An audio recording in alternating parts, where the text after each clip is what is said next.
Que dire? Tout semble si parfait à la surface de notre être. Mais est-ce qu'une paix intérieure existe vraiment? Notre silence semble ne rien dire, mais nous consume de l'intérieur. Pour les autres, on ne dit rien parce qu'on n'a rien à dire. Mais notre silence est un affrontement entre notre être et nos propres pensées et émotions. En tant qu'étudiant, ça m'arrive de me poser des questions. Suis-je vraiment à ma place? Si je suis meilleur dans ce que je fais, est-ce que ça veut dire que ça m'intéresse vraiment? Est-ce parce qu'on fait bien ce qu'on fait qu'on est heureux lorsqu'on le fait? Si je répondais oui, ça veut dire que la satisfaction personnelle serait liée à la performance. Or, ce n'est pas du tout le cas.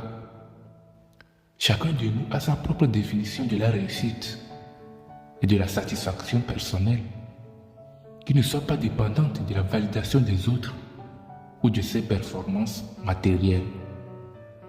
La véritable satisfaction vient de l'intérieur, de notre propre sentiment d'accomplissement et de bonheur.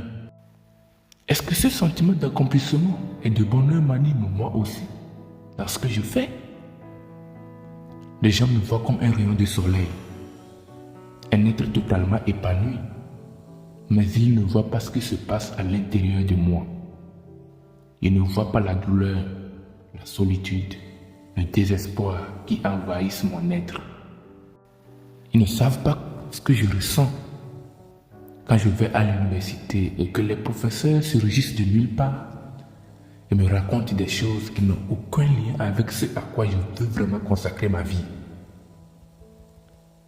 Ils ne savent pas que le putain de sourire que j'ai essayé d'afficher depuis toujours n'est pas du vrai, que c'est un sourire en plastique, une façade que j'ai construite pour protéger les autres de ma souffrance.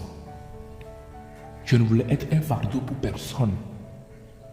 Je ne voulais pas être la cause de tristesse ou d'inquiétude de quelqu'un. Au final, c'est moi qui suis devenu un étranger dans ma propre vie. Dans ma propre vie.